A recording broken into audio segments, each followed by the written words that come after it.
हाय जयपुर। कैसे हैं आप सभी? आई होप आप सभी बहुत अच्छे होंगे। दिस साइड CS रुचि बंसल।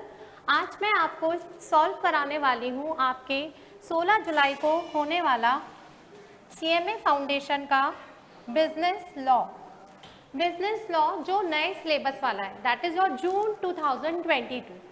तो उसको समझने से पहले आई थिंक सभी का बहुत अच्छा पेपर हुआ होगा और सबको ये भी लगता होगा कि कितने मार्क्स आएंगे कितने नहीं आएंगे।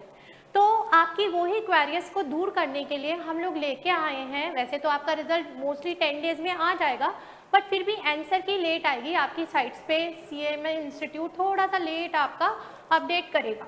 तो उससे पहले ही वी विल डिस्कस कि आपके क्या क्या आंसर्स हैं, बिकॉज अब की बार जो पेपर हुआ है वो ऑफलाइन फॉर्मेट में हुआ है, तो सभी के पास में हार्ड कॉपी ऑफ पेपर भी है। ऑल्दो फर्स्ट सेशन की कॉपी थोड़ा लेट हमारे पास आई है, क्योंकि यहाँ जयपुर में कॉलेज वालों को थोड़ा सा डाइसी रहा था कि पेपर देना है या नहीं देना है, इसलिए हम लोग थोड़ा सा डिले हो गए। But don't worry at all, आप लोग इससे पूरा अपना क्रॉस चेक कर लीजिए कि आपके आंसर सही हैं या नहीं है। इससे आप फॉर श्योर हो जाएंगे कि आपके कितने मार्क्स आने वाले हैं, क्या आप NRI रीजन में टॉप करने वाले हैं या नहीं। ठीक है, बेसिकली पेपर सॉल्व स्टार्ट करने से पहले आपके CMA इंस्टीट्यूट ने इस चीज़ का पूरा ख्याल रखा है कि जैसा उन्होंने मॉड्यूल में पैटर्न दिया है, ऐसा नहीं कि कई लोग मैंने सुना है कि कहीं से कुछ भी आ जाएगा, वेटेज कुछ भी हो, but CMA is very particular about it's weightage कि अगर जो चैप्टर उन्होंने 10% बोला है तो 10% के अकॉर्डिंग 10 मार्क्स के ही क्वेश्चन उसमें से आए। तो हम लोग स्टार्ट कर रहे हैं, जैसे मैंने कहा 10%, तो आपका जो फर्स्ट चैप्टर है इंट्रो, जिसमें 4 यूनिट है कि what is the law, what is the sources of law, तो उसमें 10% है। 10% यानी 100 का अगर मैं 10% लूंगी बच्चों, तो आपका जो पेपर पैटर्न है उसमें ऐसे सिलेबस दे रखा है, इंट्रो 10%, सेकेंड आपका इंडियन कॉन्ट्रैक्ट एक्ट,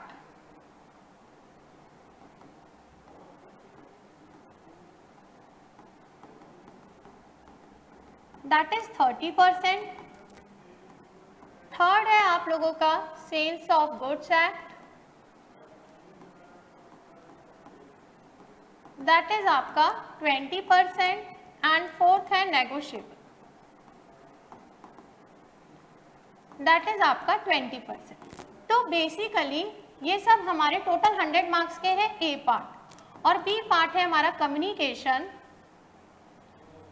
जो कि नए सिलेबस के अकॉर्डिंग, पहले पुराने सिलेबस में यहाँ एथिक्स हुआ करता था, और वो है आपका 20%। तो मैं आपको ये इसलिए बताना चाह रही हूँ कि आप लोगों का जो CMA इंस्टीट्यूट जैसा आपको वेटेज दी गई है वैसे ही क्वेश्चन आए। 10% यानी 10 मार्क्स, तो यानी 10 मार्क्स आपका हर एक क्वेश्चन कितने मार्क्स का है बच्चा? 2 नंबर का है। तो टोटल 50 क्वेश्चन है, तो 100। तो हमारे इंट्रो वाले पोर्शन में से यानी आपके अकॉर्डिंग कितने क्वेश्चन आने चाहिए? 5। तो चलिए आप चेकआउट करते हैं हमारा first question. What are personal law? Personal law क्या होते हैं? बेटा आप लोगों का जब कॉन्स्टिट्यूशन आया था, अब तो इसको कोडिफाइड कर दिया गया है। Personal law related to customs of Hindu religion, Hindu religion से रिलेटेड दिए गए हैं, बट इसमें हिंदू मैरिज एक्ट भी आया था, क्रिश्चियंस मैरिज एक्ट भी आया था, और मुस्लिम्स का भी एक्ट आया था, उसको करा था काजी एक्ट, क्योंकि मुस्लिम्स में शादी कौन कराते हैं? काजी। तो ये तीनों ही आए थे। तो इसका what are personal law? That is customs. Religious belief that no now have codified, codified यानी मर्ज कर दिया गया। जब सेपरेट एक्ट को मिला के एक लॉ बना दिया जाता है, उसे क्या बोला जाता है बच्चों? कोडिफाइड। पहले जब सेपरेट एक्ट होता है, मिला के जब हम मर्ज कर देंगे तो दैट इज व्हाट? कोडिफाइड। उसे क्या बोला जाएगा बच्चों? कोडिफाइड। ठीक है। सेकंड हमारा आता है, fundamental rights are mention under which part of constitution of India? Most important है कॉन्स्टिट्यूशन, आप पढ़ते हुए आ रहे होंगे when you are in I think 7th और 8th से कॉन्स्टिट्यूशन थोड़ा थोड़ा SST में आ जाता है, तभी हमें पता भी चल जाता है कि कितने पार्ट है टोटल कॉन्स्टिट्यूशन में? 25 parts. How many parts? 25 parts. तो आप कहेंगे मैम उसमें फंडामेंटल राइट्स, क्योंकि आप लोगों के जो मॉड्यूल है उसमें फंडामेंटल राइट्स के बारे में और फंडामेंटल ड्यूटीज के बारे में, तो फंडामेंटल राइट्स हमेशा याद रखो किसमें है बच्चों? पार्ट 3 में। किसमें है? पार्ट 3 में। ठीक है, सभी को समझ आ गए दोनों क्वेश्चंस? अब आ जाइए, that is your third question, what is the lowest court to approach the criminal matters. हमारे इंडिया में कोर्ट्स को क्लासिफाइड किया गया है, सिविल मैटर्स के लिए सिविल कोर्ट्स है, क्रिमिनल मैटर्स के लिए क्रिमिनल कोर्ट्स है। तो अब आपका मुंसिफ कोर्ट हमारा सिविल कोर्ट है बेटा,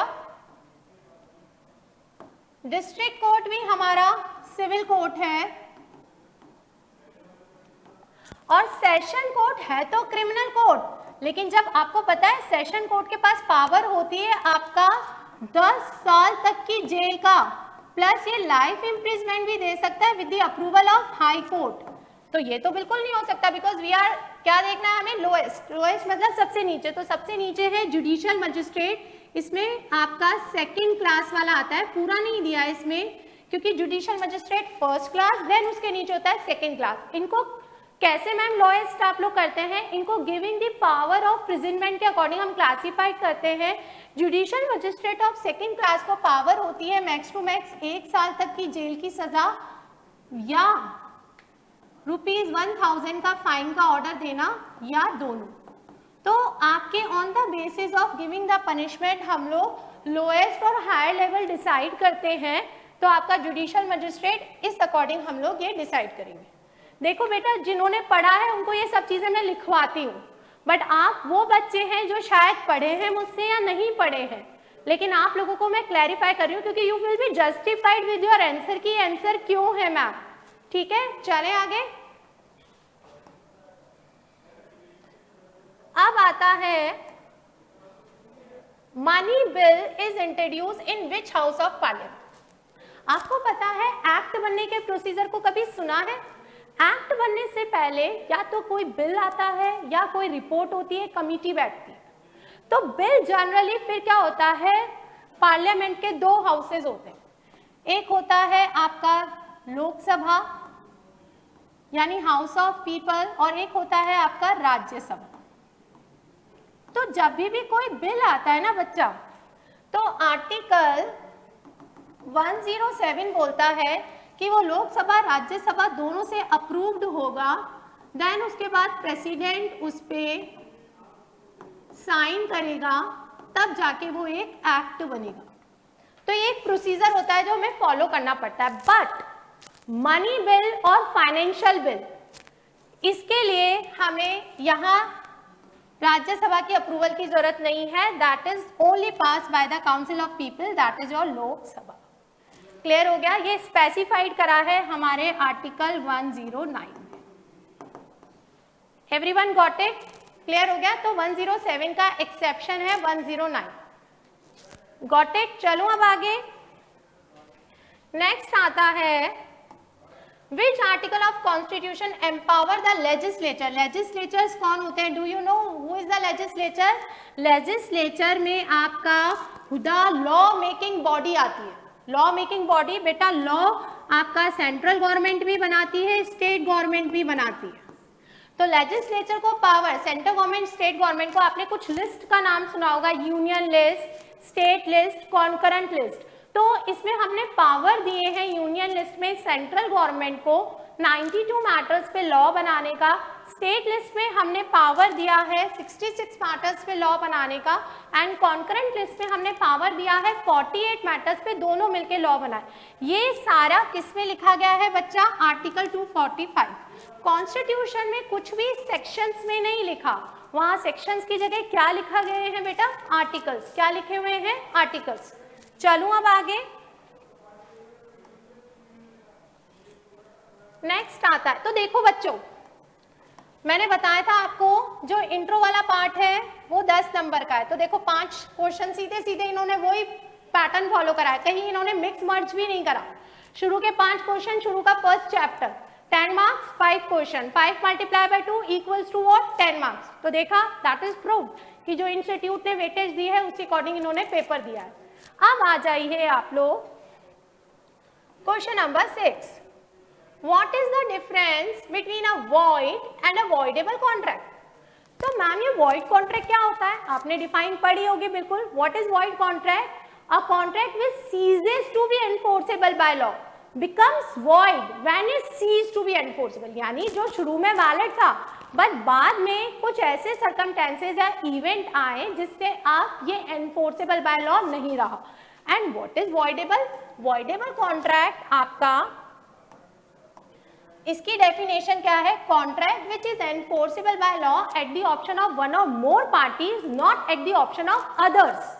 यानी एनफोर्सेबल है, एक पार्टी कर सकती है बट दूसरी नहीं। आप याद करो वॉइडेबल कॉन्ट्रैक्ट जहां पे पार्टीज की फ्री कंसेंट नहीं होती, यानी डरा के धमका के कॉन्ट्रैक्ट किया गया। जैसे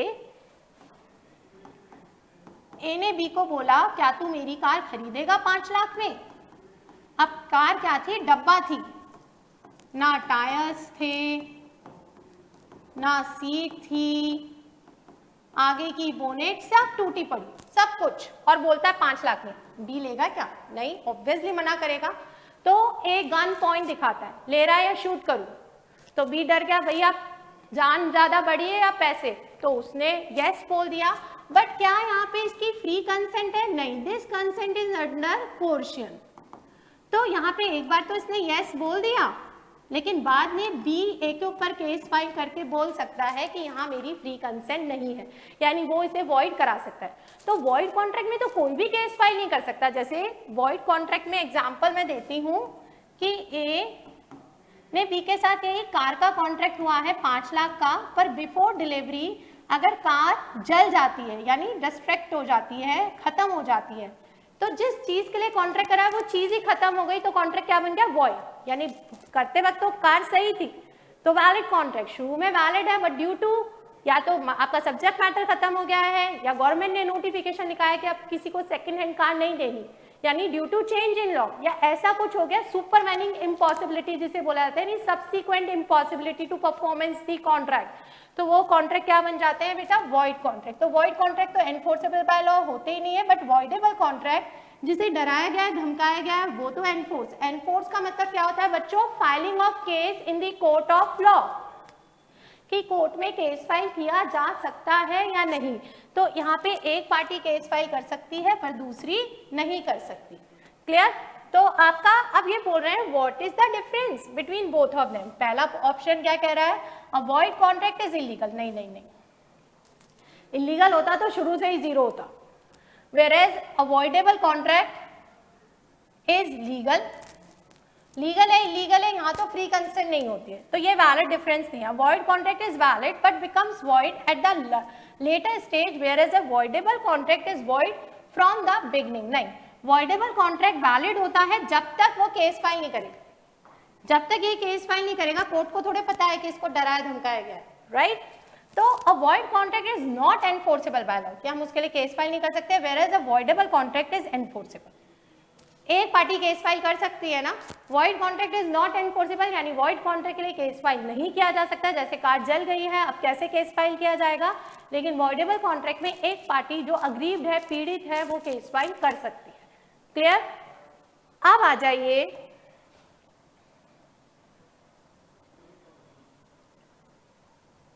what is the legal position of a minor? What are the essentials of a contract? Starting में ये है section 10। For a valid contract what are the essential? सबसे इंपॉर्टेंट है that is your capacity to parties. Capacity यानी competency of parties. तो who is the competent? Major should have sound mind and not disqualified by law, section 11। तो आपका minor क्या होती है उसका legal position? Can not enter contract. The contract made with minor is void ab initio, यानी शुरुआत से ही वो क्या होता है बच्चों? 0। क्लियर? अब आ जाइए What is the meaning of consideration in Indian Contract Act? Consideration की डिफाइन हमें दे रखी है 2 का क्लॉज डी में। बेसिकली कंसीडरेशन का मतलब होता है समथिंग इन रिटर्न, कुछ के बदले कुछ, क्विड प्रो क्यू। मैंने आपको कुछ दिया, बदले में कुछ दिया। अदरवाइज हम लोग कॉमर्स स्टूडेंट हैं, हम कंसीडरेशन का मतलब पैसा समझते हैं, बट लॉ में, कॉन्ट्रैक्ट एक्ट में कंसीडरेशन का मतलब होता है कुछ के बदले कुछ, क्विड प्रो क्यू। तो यहाँ पे लेकिन ये कंसीडरेशन किसकी इच्छा पे होगा बेटा? प्रॉमिसर की इच्छा पे। तो मैडम ये प्रॉमिसर होता क्या है? एक डायग्राम बताती हूँ मैं इसमें। ए ने बी को बोला क्या तू मेरे गुड्स खरीदेगा 1 लाख रुपए में, जब बंदा ये बोलता है, इसे बोलते हैं ऑफरर, और जिसको ऑफर दिया जाता है दैट इज कॉल्ड ऑफरी, और ये इनके बीच में क्या हो रहा है, ऑफर। अगर बी इसको बिना किंतु परंतु के एक्सेप्ट कर लेता है कि हाँ मैं ले रहा हूं, एक्सेप्ट हो गया, तो यहाँ पे एक्सेप्ट होते ही इट बिकम्स व्हाट, प्रॉमिस। तो ए ने प्रॉमिस कर लिया कि वो उसको गुड्स देगा, बी ने प्रॉमिस कर लिया कि वो गुड्स लेगा और 1 लाख। यहाँ दोनों पार्टी के लिए कंसीडरेशन है बेटा। ए के लिए कंसीडरेशन अगर 1 लाख है ना, तो बी के लिए कंसीडरेशन क्या है बच्चों, गुड्स। तो दोनों के लिए कंसीडरेशन है। तो यहाँ पे वैसे एग्जैक्ट डिफाइन नहीं दी गई कि समथिंग इन रिटर्न, लेकिन इसमें देखो किसकी इच्छा पर बी दे रहा है, ए की इच्छा पर 1 लाख रुपए और गुड्स ले रहा है। तो प्रॉमिसर की इच्छा पर आप प्रॉमिस कर रहे हैं टू पे और डूइंग समथिंग। तो an act of promise by one party कौन है मेरी, प्रॉमिसी, टू डू और एब्सटेन फ्रॉम डूइंग, कुछ करना या कुछ नहीं करने के लिए, which is by promiser in exchange of their promise, यानी बदले में वो भी उसको कुछ दे रहा है ना, बदले में वो उसको क्या दे रहा है, गुड्स दे रहा है। क्लियर हो गया, सबको आ गया। और बाकी सारे तो देखो एसेंशियल है। लॉफुल ऑब्जेक्ट ऑफ एग्रीमेंट, ये कंसीडरेशन नहीं है। Intention to create legal relationship, ये यानी लॉफुल ऑब्लिगेशंस क्रिएट होनी चाहिए in agreement that is enforceable by law, ये तो यही होता है वैलिड कॉन्ट्रैक्ट की डेफिनेशन है। ठीक है, तो कंसीडरेशन यानी प्रॉमिसर की इच्छा पर दूसरी पार्टी कुछ करती है या नहीं करती, क्योंकि जो हमारी कंसीडरेशन की डेफिनेशन है वो यही है, promisee at the desire of promisor does or abstaining or abstain or abstain from doing, यानी वो कर रहा है या नहीं कर रहा है या करने का प्रॉमिस कर रहा है, that is called what, consideration. Such act abstinence is called what, consideration. Got it. तो यहाँ पे इसकी डेफिनेशन के according B is a correct answer. चलो आगे बच्चों। ओके, फिर एसेंशियल। तो मतलब देखो एसेंशियल वाली आपकी unit 1 is very very important. Total 11 units हैं, बट कंसीडरेशन और आपका जो स्टार्टिंग है आपका व्हाट इज कॉन्ट्रैक्ट और essentials of a valid contract, वो यूनिट आपकी सबसे ज्यादा इंपॉर्टेंट है। तो which of the following is an essential element of a valid contract. Essential तो कौन से थे बच्चा, two parties makes an agreement for lawful object and consideration with free consent with capacity to contract, यानी major, have sound mind, not disqualified by law, certainty, possibility, वो सारे points हैं। लेकिन कहीं पे भी रिटर्न एग्रीमेंट लिखा है क्या भाई, क्रिएट लीगल रिलेशनशिप है। बालपर वर्सेस बालपर का केस क्या होता है कि भाई जहाँ पे लीगल रिलेशन हो, जैसे हस्बैंड वाइफ के बीच का कॉन्ट्रैक्ट क्या है, वो लीगल रिलेशनशिप क्रिएट नहीं करता है। Offer, acceptance and lawful consideration, ये सब तो होता है एक वैलिड कॉन्ट्रैक्ट के लिए, लेकिन क्या रिटर्न होना कंपलसरी है? नो, ये रिक्वायरमेंट नहीं है। ये तो अगर जो एक्सेप्शन है कि जिस लॉ में स्पेसिफाइड हो, जैसे कि इमूवेबल प्रॉपर्टी के कॉन्ट्रैक्ट हैं वो आपके रिटर्न रजिस्टर्ड हो। बाकी तो जनरली आप दुकानदार के पास कोई सामान लेने जाओगे, आपने पैसे दे दिए, उसने सामान नहीं दिया, तो वो ओरली हुआ तो भी वो वैलिड एनफोर्सेबल बाय लॉ है। तो इट्स नॉट कंपलसरी कि रिटर्न में होंगे वही एनफोर्सेबल बाय लॉ है। Oral is as well as आपके क्या होते हैं, वैलिड एज रिटर्न, क्योंकि हमारे टाइप्स ऑफ एक्सप्रेस कॉन्ट्रैक्ट में कॉन्ट्रैक्ट आपका ओरल भी हो सकता है और रिटर्न भी हो सकता है। अब आ जाइए,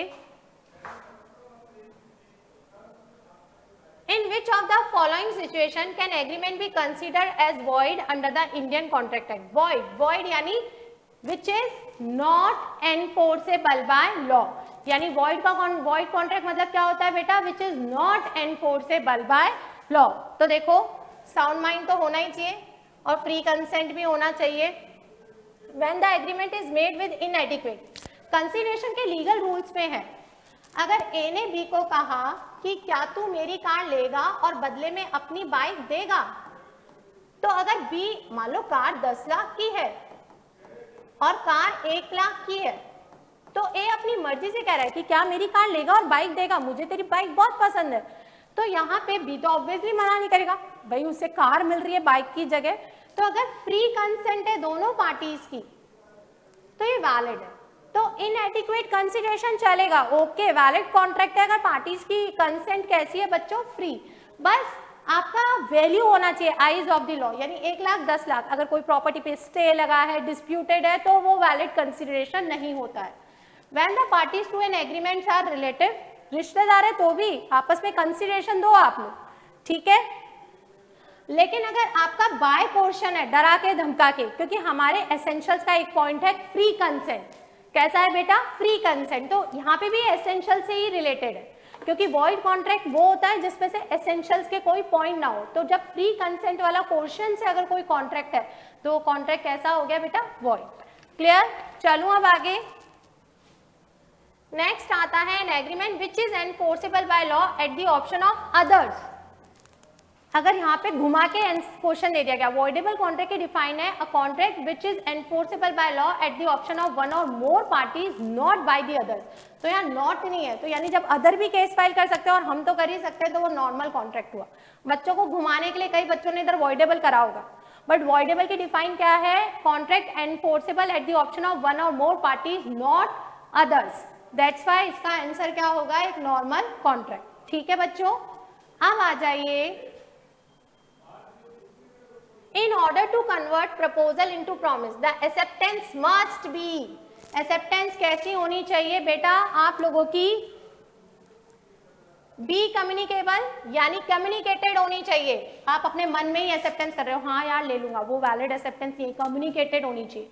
अगर ऑफर में प्रॉपर कोई मोड लिखा है कि मुझे आपकी एक्सेप्टेंस मेल पे चाहिए, व्हाट्सएप पे चाहिए, तो प्रिस्क्राइब मोड, लेकिन अगर कम्युनिकेटेड है रीजनेबल मैनर, जब तक कि प्रपोजल में कोई प्रिस्क्राइब मोड नहीं हो, अगर प्रिस्क्राइब मोड हो तो उसी अकॉर्डिंग बोलो। प्लस आपकी और कैसी होनी चाहिए, एब्सोल्यूट क्वालिफाइड, नो कंडीशनल नहीं होगी, वो तो क्रॉस ऑफर हो जाएगा, काउंटर ऑफर हो जाएगा। एब्सोल्यूट एंड अनक्वालिफाइड, एब्सोल्यूट मतलब पूरी तरीके से यस, पूरी तरीके से यस, और अनक्वालिफाइड मतलब अनकंडीशनल, बिना किसी कंडीशन के, बिना किसी बार्गेनिंग के, तो इसका आंसर आएगा बोथ ए एंड सी, यानी कम्युनिकेटेड भी होनी चाहिए and absolute and unqualified. Clear, अब आ जाइए, when a proposal can be revoked, एक प्रपोजल कब रिवोक्ड हो सकता है, सेक्शन 4, याद करो बच्चों सेक्शन 4। वैसे जनरली जब अपन फेस टू फेस कम्युनिकेशन कर रहे हैं ऑफर एक्सेप्टेंस का, तो वही ऑफर एक्सेप्टेंस हो जाता है। ये बेसिकली एप्लीकेबल होता है आपका जब आपका कम्युनिकेशन हो रहा है थ्रू लेटर, कैसे हो रहा है, थ्रू लेटर, तो आपका कम्युनिकेशन से ही रिवोकेशन जुड़ा हुआ है, सेक्शन 5। तो सेक्शन 5 कह रहा है प्रपोजल का मतलब क्या होता है बच्चों, ऑफर। ऑफर कब तक रिवोक होता है, तो मैं एक एग्जांपल लेती हूं और उससे आपको समझाऊंगी। मान लो ए ने 1 जनवरी को बी को लेटर लिखा कि क्या तू मेरी कार खरीदेगा 1 लाख रुपए में। ये लेटर बी को 10 जनवरी को मिला। ऑफर का कम्युनिकेशन कब कंप्लीट हुआ बच्चों, 10 जनवरी को। अब ए को उसके पापा ने मना कर दिया, तो बी ने देखो कब लेटर लिखा था, बी ने लिखा 15 जनवरी को कि हाँ मैं तेरी कार खरीद रहा हूं। जो लेटर ए को मिला है मान लो 25 जनवरी को, लेकिन अब ए को उसके पापा ने मना कर दिया 10 जनवरी के बाद करीब 12 जनवरी को कि नहीं कार वार नहीं बेचनी है। तो ए के लिए आपकी एक्सेप्टेंस, देखो यहाँ पे तो कोई आपका रिवोकेशन का तुक ही नहीं होता। रिवोकेशन क्योंकि हमारी एक्सेप्टेंस एक बार हो गई तब आप वापस नहीं ले सकते। Once the offer accepted it can not be revoke. बताया था मैंने आपको, क्लासेस में भी बताती हूँ कि आपका ऑफर एक तरीके का क्या होता है, गन पाउडर है। गन पाउडर यानी बारूद का ढेर, और एक्सेप्टेंस क्या होती है, लाइटेड मैच स्टिक्स की एक माचिस की तीली, जिसे आप डालोगे अगर बुरादे के ढेर में तो धमाके को रोक सकते हो नहीं। तो एक्सेप्टेंस होने से पहले आप अपने ऑफर को वापस ले सकते हो।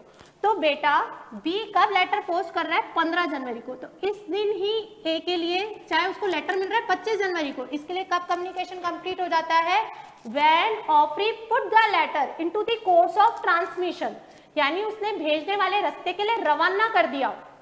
क्योंकि अब बी लेटर बॉक्स में से घुस के तो लेटर नहीं निकाल सकता ना, इसलिए अगर ए को अपना ऑफर लेना है तो A should revoke, A can revoke its offer before the acceptance complete against him, यानी एक्सेप्टेंस उसके अगेंस्ट कंप्लीट, और उसके अगेंस्ट कंप्लीट कब होती है, जब बी पोस्टिंग द लेटर। तो ये कब कर सकता है बच्चा, D may be revoked at any time before the communication of its acceptance is complete as against the आपका प्रपोजल। प्रपोजर के अगेंस्ट कब हो रही है ये, क्योंकि ये वाली एक्सेप्टेंस किसके लिए कंप्लीट होगी, ऑफर के लिए, बट नॉट आफ्टरवर्ड्स। यानी अगर उसे अपने ऑफर को वापस लेना है तो 15 जनवरी से पहले 14 जनवरी तक कोई भी फास्ट मीडियम यूज करके कि भाई मैं तुझे अपनी कार नहीं बेच रहा हूँ, पर जब अगर 15 जनवरी को जिस दिन बी ने लेटर पोस्ट कर दिया उसके बाद वो अब अपने ऑफर को वापस नहीं ले सकता, उसे कार बेचनी ही पड़ेगी। क्लियर हो गया। अब आ जाइए, A enter into contract with B to marry her on a fixed date. However, before the marriage date, A went mad. पागल हो गया। बेटा साउंड माइंड एक वैलिड आपका कॉन्ट्रैक्ट होने के लिए रिक्वायरमेंट है। देखो यहाँ पे मान लेते हैं हम डेट, इन्होंने फिक्स डेट ली नहीं, हम ऐसे ही मान लेते हैं कि इनकी एंगेजमेंट हुई 1 जनवरी को, शादी डिसाइड हुई 31 जनवरी को। मान लो एक ही रोड एक्सीडेंट में इसके सर पे चोट लग जाती है, वो पागल हो जाता है, क्या बी को अब कंपेल किया जा सकता है कि इससे शादी करने के लिए? नो, क्योंकि अब वो क्या बन गया है, इनकैपेसिटी टू कॉन्ट्रैक्ट, यानी वो क्या हो गया है, इनकॉम्पिटिएंट। तो ये कॉन्ट्रैक्ट क्या हो जाएगा बेटा, वॉइड। यानी जब हुआ था कॉन्ट्रैक्ट, एंगेजमेंट हुई थी, तब कॉन्ट्रैक्ट वैलिड है। यही तो डिफाइन है हम लोगों की वैलिड कॉन्ट्रैक्ट की। When it ceases to be enforceable, यानी जिस दिन वो पागल हुआ उस दिन ये सीज हो गया, एनफोर्स होना। क्लियर। तो दिस इज व्हाट, ये आपका क्या रहेगा, द कॉन्ट्रैक्ट क्या हो गया, वॉइड। अब आ जाइए question number 15, in which of the following cases doctrine of supervening impossibility. अभी अभी मेरे मुंह से एक वर्ड भी आया था, सुपरवेनिंग का मतलब होता है सबसीक्वेंट इम्पॉसिबिलिटी, यानी कॉन्ट्रैक्ट होने के बाद में दो तरीके की इम्पॉसिबिलिटी है। शुरुआत से इम्पॉसिबल, इनिशियल इम्पॉसिबल, तारे तोड़ के लाना, चांद तोड़ के लाना, पॉसिबल है क्या बच्चों? Not possible to perform. 500,000 के नोट जो बंद हो गए उसके लिए कॉन्ट्रैक्ट करना इम्पॉसिबल, यानी शुरू से from the very first day आपको पता है वो इनिशियल इम्पॉसिबिलिटी है। लेकिन सुपरवेनिंग यानी सब्सिक्वेंट, यानी बाद में होने वाली, कि कॉन्ट्रैक्ट हो गया लेकिन परफॉर्मेंस से पहले अब वो इम्पॉसिबल टू परफॉर्म है। जैसे हमारा ऊपर वाला ये वाला एग्जाम्पल, ये कौन सी थी बेटा, सब्सिक्वेंट इम्पॉसिबिलिटी। तो आपका मे बी जैसे ए और बी दोनों के बीच में कार का कॉन्ट्रैक्ट हुआ है, ए ने कहा था मैं 7 डेज बाद डिलीवरी दूंगा, कार का कॉन्ट्रैक्ट हुआ 1 लाख में, और ये कार आग लग जाती है 2 दिन बाद, तो ये वॉइड कॉन्ट्रैक्ट हो गया, सब्सिक्वेंट इम्पॉसिबिलिटी। या फिर जैसे पर्सनल कैपेसिटी वाला है कि मैं पेंटिंग बनाऊंगा तेरी स्केचेस से, तो उस एक हफ्ते बाद बना दूंगा, उससे पहले वो मर गया, तो यानी पार्टी इनकॉम्पिटेंट हो गई, या पार्टी की डेथ हो गई है, या सब्जेक्ट मैटर खत्म हो गया, यानी अब पॉसिबिलिटी है ही नहीं परफॉर्मेंस की, तो इसे बोला जाएगा सब्सिक्वेंट। शुरुआत से होती है तो इनिशियल, बट बाद में हुई तो उसे क्या बोला जाएगा, सब्सिक्वेंट। तो doctrine will apply, difficulty in performance, difficulty नहीं इम्पॉसिबिलिटी, ये अप्लाई नहीं होगा। कमर्शियल इम्पॉसिबिलिटी तो खाली कार वाला आया, साउंडनेस वाला आया नहीं, तो ये भी एप्लीकेबल नहीं होगा। Impossibility known the parties at the time of making, known होता तो इनिशियल वाली होती, तो इसका आंसर क्या आएगा बेटा, नन ऑफ द अबव, क्योंकि ये होती है impossible to perform at later, आप कॉन्ट्रैक्ट होने के बाद में अब वो पॉसिबल टू परफॉर्म नहीं रहा। ठीक है, ये वाला क्वेश्चन आपके मॉड्यूल में नहीं है, टॉपिक भी नहीं है, खाली इम्पॉसिबिलिटी टू परफॉर्मेंस है, लेकिन ये डिटेल में आप पढ़ोगे तो ये मिलेगा आप लोगों को। ठीक है, अब आ जाइए 16 question, A promises to deliver goods. अब देखो बच्चों 15 क्वेश्चन हमारे किससे चालू हुए थे, ये 6 to 15, कितने नंबर का है हम लोगों का, ये 30 नंबर का, तो आपका 15 क्वेश्चन आ गए टोटल। अभी तो और है, अभी और चल रहे हैं, टोटल 15 आएंगे। कॉन्ट्रैक्ट एक्ट के टोटल कितने आएंगे बेटा, 15 question. A promised to deliver two goods to B on a certain day on a payment of ₹10,000. A dies before that day.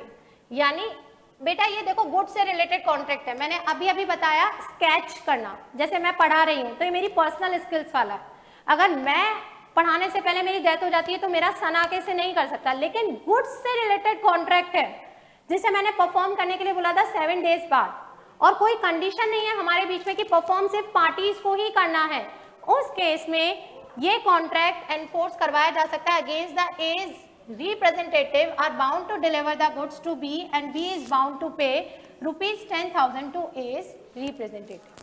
Clear हो गया आप लोगों को। अब आ जाइए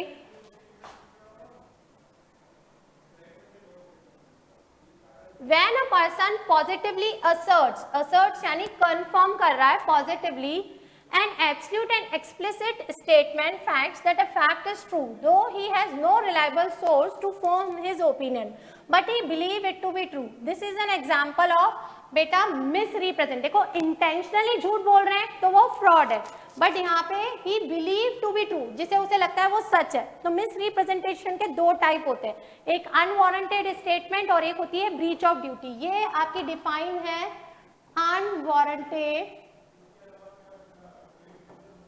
स्टेटमेंट की. तो अनवारंटेड स्टेटमेंट किसका टाइप है बच्चों? Miss representation.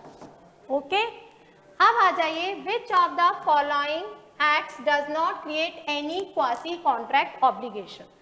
क्वासी कॉन्ट्रैक्ट के types. Quasi contract some relations resembling as a contract, यानी जिसमें या तो ऑफर नहीं है, एक्सेप्टेंस नहीं है, दोनों ही नहीं है, लेकिन कॉन्ट्रैक्ट क्रिएट हो गया बाय द लॉ. जो कॉन्ट्रैक्ट कौन क्रिएट करता है बेटा? Law. They are called what? Quasi contract. तो उसके टाइप्स में सेक्शन 68, 69, 70, 71 एंड 72 है. तो अब देखते हैं इनमें से कौन सा नहीं है. Payment by interested person section 69. Benefit of gratuitous, gratuitous नहीं नॉन ग्रेचेस होता तो ये हम लोगों का आ जाता सेक्शन 70. तो यानी ये नहीं है. Money paid by mistake section 72 और finder of lost goods section 71. एक नेसेसिटी से सप्लाई वाला नहीं दिया और ये नॉन ग्रेचेस एक्ट का था सेक्शन 70. ठीक है बच्चों, चलो आगे. अब आ जाइए कॉन्ट्रैक्ट विच इज विशिएटेड. विशिएटेड मतलब बना है by undue influence is declared as which one of the following. क्या डिक्लेयर्ड हो सकता है? वॉइडेबल, क्योंकि जब तक अग्रीड पार्टी केस फाइल नहीं करेगी ये वैलिड ही रहता है. इट्स बिकम्स वॉइडेबल, यानी ये शून्य योग्य है. किसके ऑप्शंस पर? At the option of aggrieved party. Next आता है, if a sale by auction to be a horse which is A knows to be unsound and A says nothing to be about the horse unsoundness.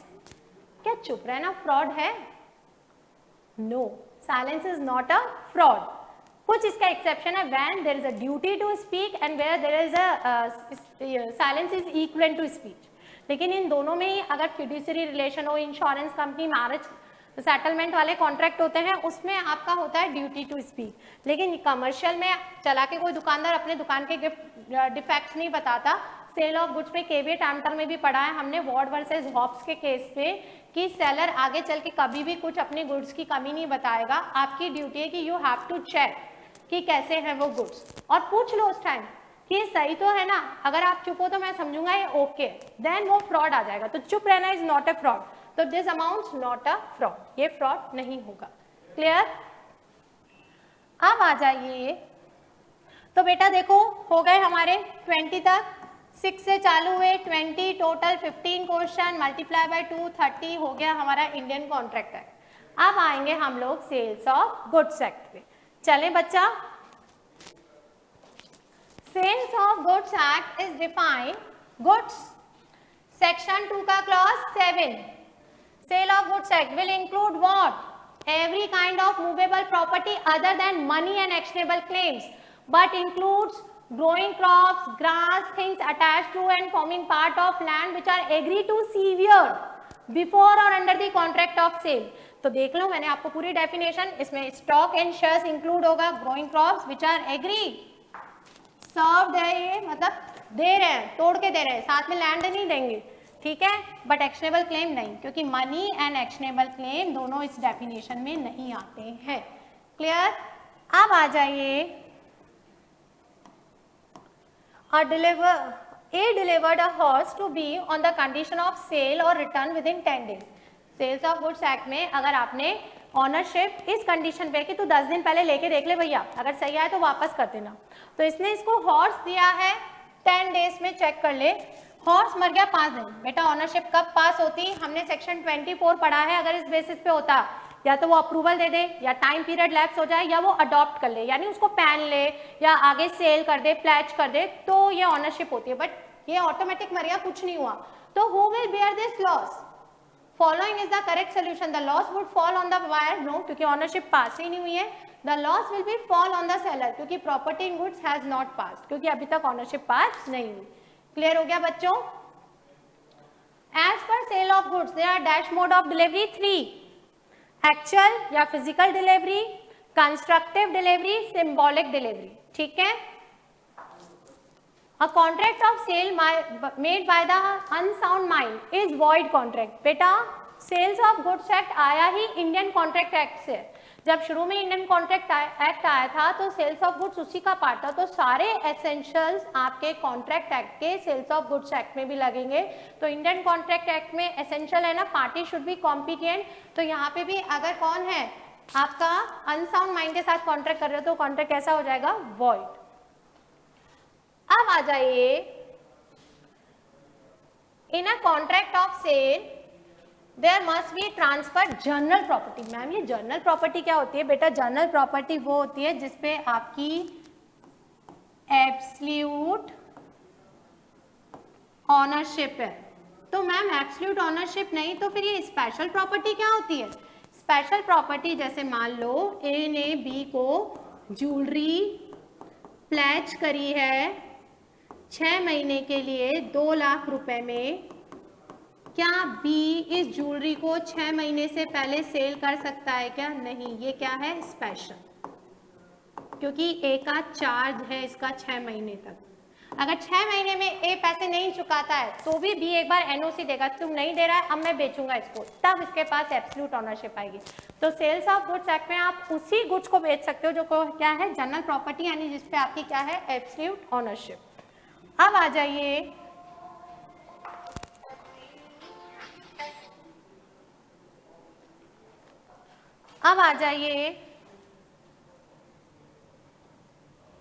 In a contract of sale where goods lie undelivered with the seller. Contract of sale हो गया है. अब इसमें ये नहीं बताया agreement to cell, तो हम तो सोचेंगे ऑनरशिप ट्रांसफर हो गई है. अनडिलीवर्ड है, रिस्क ऑफ लॉस. जैसे ही सेल होता है ऑनरशिप पास हो जाती है. Who will bear the loss बच्चों? Buyer. Who will bear this loss? That is your buyer. Then आता है हम लोगों का breach of warranty in a contract of sale goods gives. बेटा देखो आपके कॉन्ट्रैक्ट में स्टिपुलेशन जो कि कॉन्ट्रैक्ट के साथ जुड़ा हुआ होता है वो या तो होती है कंडीशन या होती है आप लोगों की वारंटी. अगर कंडीशन ब्रीच हुई तो आप कॉन्ट्रैक्ट को रेप्यूडिएट कर सकते हो, लेकिन वारंटी ब्रीच होगी तो रेप्यूडिएट नहीं करोगे, आप सिर्फ क्या करोगे? Damages claim. You can not repudiate the contract to claim of damages. That is written under section 12 subsection 3. Okay बच्चों. अब आ जाइए, where under a contract of sale the property is goods is transfer from seller to buyer, the contract is called.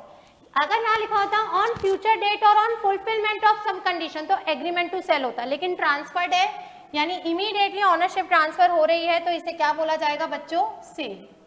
ये क्या हो जाएगा आपका? Cell. अब आ जाइए, A sells 200 bags of sugar to be lying in C's godown. देखो A ने बी को 200 शुगर बैग सेल करे हैं जो कि किसके गोडाउन में रखे हुए हैं? सी के. A gives an order to C. A ने सी को ऑर्डर दिया कि transfer the bags to sugar to B. C approve such order and transfer the goods. उसने अपने बुक्स ऑफ अकाउंट्स में ट्रांसफर लिख दिया कि भैया बी को देने. ए देन हैंड ओवर, यानी इसने इसको क्या दिया? Purchase order. क्या दिया बेटा? परचेज. अगर गुड्स दे देता फिजिकल तो वो एक्चुअल डिलीवरी होती. यहाँ पे इसने क्या दिया? परचेज ऑर्डर, यानी क्या दे दिया यहाँ पे? बिल. तो बिल दिया है, then hand over the order to B. This is an example of what? Symbolic. Symbolic क्या होता है? कोई भी की देना, बिल देना, परचेज ऑर्डर देना. देखो कंस्ट्रक्टिव में तो थर्ड पर्सन एक्नॉलेजमेंट देता. अगर सी यहाँ पे बोलता ना कि फोन पे कि आजा भाई ले जा तेरे गुड्स, तो ये अगर इसको बोलता है ये कंस्ट्रक्टिव होती, फिजिकली दे देना, एक्चुअल डिलीवरी. लेकिन यहाँ पे इसको परचेज ऑर्डर दिया गया. This is called what? Symbolic delivery. Got it? जैसे अपन ऑनलाइन गुड्स मंगाते हैं तो हमारे पास बिल आता है, गुड्स बाद में आते हैं, तो वो जो बिल आ गया है that is called what? Symbolic delivery. As per the provision of sales of goods act, voluntary transfer of possession, ये तो डेफिनेशन ही है डिलीवरी की. डिलीवरी की डेफिनेशन क्या है? Voluntary transfer of possession of goods from one person to another is called what? Delivery.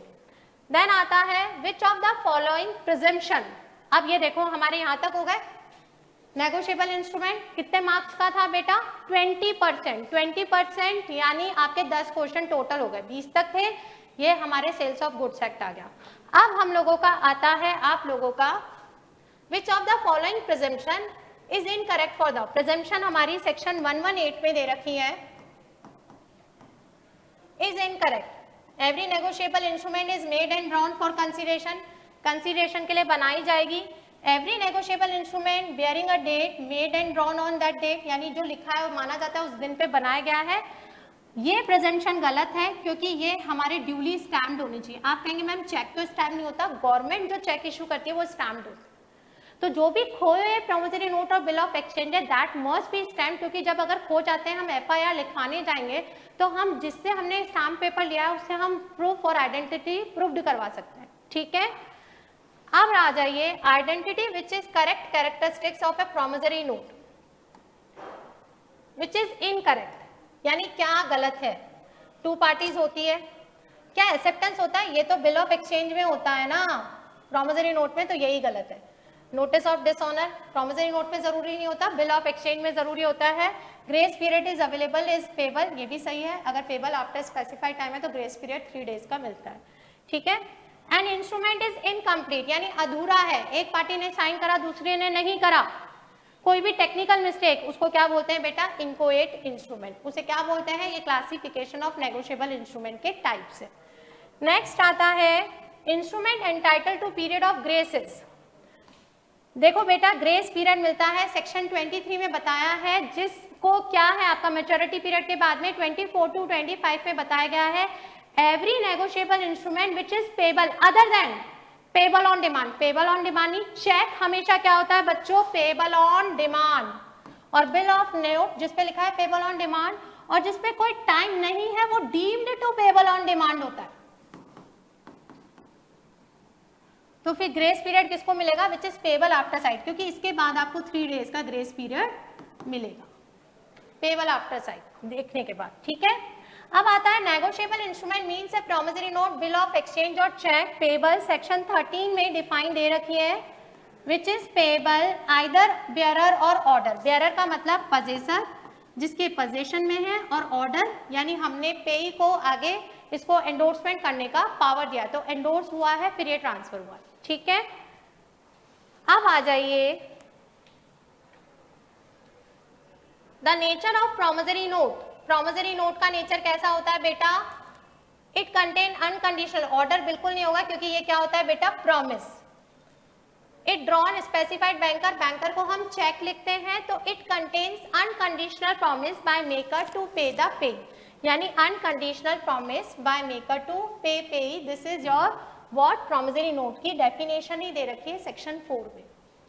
अब आ जाइए होल्डर इन ड्यू कोर्स। देखो होल्डर एक तो होता है होल्डर जिसका नाम लिखा रहता है, पजेसर है जिसको नाम लिखा है, राइट है पैसे लेने का, लेकिन होल्डर इन ड्यू कोर्स यानी एक जेन्युइन बोनाफाइड। ड्यू कोर्स का मतलब क्या होता है बच्चों? बोनाफाइड, जिसने नेगोशिएबल इंस्ट्रूमेंट मैच्योरिटी यानी ड्यू पीरियड से पहले लिया हो, पैसों के बदले में लिया हो, उसे नहीं पता कि ये चोरी का है, यानी ये सारी ही डेफिनेशन है होल्डर इन ड्यू कोर्स की, सेक्शन 8 में दे रखी। ठीक है बच्चों, अब आ जाइए the term negotiable instrument is associated. ये सारे इसके मीनिंग में है। डेफिनेशन तो सिंपल सी है, negotiable instrument is a promissory note, bill of exchange, cheque either payable to bearer और ऑर्डर। यहाँ पे है a written document entitle to individual by delivery और एंडोर्समेंट, यानी पैसा आपको दिया जाता है एक इंडिविजुअल को जो कि पैसा ले सकता है बाय डिलीवरी और endorsement. Return document at the value in, मतलब आगे ट्रांसफर कर सकते हैं पैसों के बदले में, और return document entitle on a person to receive money. तो यहाँ पे इसका आंसर आएगा ऑल ऑफ द अबव। ये मीनिंग में दे रखा है नेगोशिएबल इंस्ट्रूमेंट। ठीक है, नेक्स्ट आता है dash is an instrument in writing containing N unconditional undertaking. Undertaking का मतलब होता है बच्चों प्रॉमिस। तो ये किसकी डेफिनेशन हो गई? प्रॉमिसरी नोट की। by maker to pay certain sum of money only to or to order of certain person or to bearer. तो this is definition of promissory note under section 4. Presumption वापस आ गया section 118 of a date of negotiable instrument under section 118. Every negotiable instrument bearing a date was made or drawn कि उस date पे बना है, उससे पहले नहीं. जैसे चेक पे हम जो डेट लिखते हैं मानी जाती है ना, उसी दिन लिखा गया है, चाहे हमने पीडीसी दिया हो, पर उस डेट से पहले बैंक में वो नहीं लग सकता. तो जो डेट लिखी है वो मेकिंग डेट और ड्राइंग डेट मानी जाती है. ठीक है, अब आ जाइए, ये हो गए हम लोगों का लॉ का पूरा 80 नंबर का पोर्शन. ठीक है, अब आता है हमारा कम्युनिकेशन. कम्युनिकेशन टोटल 20 नंबर का है और इसके आपके 10 क्वेश्चंस हैं. बहुत इजी है, बहुत, मतलब ऐसा नहीं कि कम्युनिकेशन कुछ टफ है. एथिक्स फिर भी थोड़ा सा हमें कंफ्यूजिंग कर देता था कि क्या होगा क्या नहीं, but communication is very easy. और मॉड्यूल से बाहर आपका क्वेश्चन कोई सा भी नहीं आया है इस पेपर में. Which of the following is not one of the 8 C's communication? 8 C's, 8 C's दे रखे हैं आपके यूनिट 3 में. तो उसमें कंसाइजनेस, कंसाइजनेस मतलब आपका मैसेज शॉर्ट होना चाहिए. कंप्लीटनेस यानी मैसेज ये भी नहीं अधूरा हो. कोहेरेंस मतलब लॉजिकल, जिस चीज से रिलेटेड हो उससे रिलेटेड हो, इररिलेवेंट बातें नहीं हो. बट क्यूरियस नहीं होना चाहिए कि आप मैसेज जब दे रहे हैं तो कुछ पूछ रहे हैं. आप मैसेज देंगे तो आप कुछ इन्फॉर्मेशन दे रहे हैं, इन्फॉर्मेशन लेंगे नहीं. क्लियर? अब आ जाइए, the way of information is describing or translated into message and put in verbal and non verbal medium. यानी आपके टाइप्स ऑफ मैसेज होता है, देखो स्टेप्स होती है मैसेज की. Encoding, decoding, feedback. एनकोडिंग जब आप मैसेज भेज रहे हैं, फिर सामने वाला उसे समझेगा, उसे बोलेंगे डीकोडिंग. समझने के बाद वो जो हमें सजेशंस देता है दैट इज कॉल्ड फीडबैक. तो अभी तो हम क्या कर रहे हैं, and put into a verbal and non verbal, यानी लिखा और फिर हमने सामने भेजा, that is called what, encoding. उसे क्या बोलेंगे बच्चों, एनकोडिंग. अब आ जाइए, it is a type of communication in which one person tells something to some of its most trusted people and then they tell them to their trustworthy friends. Communication के types, communication की chains. एक तो होती है आपकी single strand chain, एक होती है आपकी that is your cluster chain, एक होती है गॉसिप चेन और एक होती है प्रोबेबिलिटी चेन. तो सिंगल स्ट्रैंड में तो आपने एक बंदे को बताया, उसने दूसरे को बताया, उसने दूसरे को, ये सिंगल स्ट्रैंड है. क्लस्टर में आप अपने कुछ ट्रस्टवर्दी को बताओगे और फिर ये ट्रस्टवर्दी औरों को बताएंगे ऐसे. तो ये वाला कौन सा है आपका, क्लस्टर. यानी क्लस्टर का मतलब होता है थोड़े थोड़े लोगों को. और प्रोबेबिलिटी तो जिसको इंटरेस्ट ही नहीं है, ऐसे ही बता दिया, वो दूसरे लोगों को बता रहा है. और गॉसिप तो होता है ना, ह्यूमर फैलाना. तो it is a type of communication in which one person tells something to some of its most trusted person. यानी कुछ ट्रस्टेड को बताया, वो आगे बता रहा है. ठीक है, तो ये कौन सी आपकी टाइप ऑफ हो गई, that is your cluster chain. Providing frequently asked question. आपसे क्वेश्चन पूछा जाता है, आप जैसे अमेजॉन वगैरह देखते हो, फ्रीक्वेंटली आस्क्ड क्वेश्चन नीचे लिखे रहते हैं, दैट मीन्स सपोर्ट केयर. आप अपने कस्टमर्स की क्या कर रहे हो, सपोर्ट केयर की. अगर उनके कोई डाउट्स है उन्हें सॉल्व करना.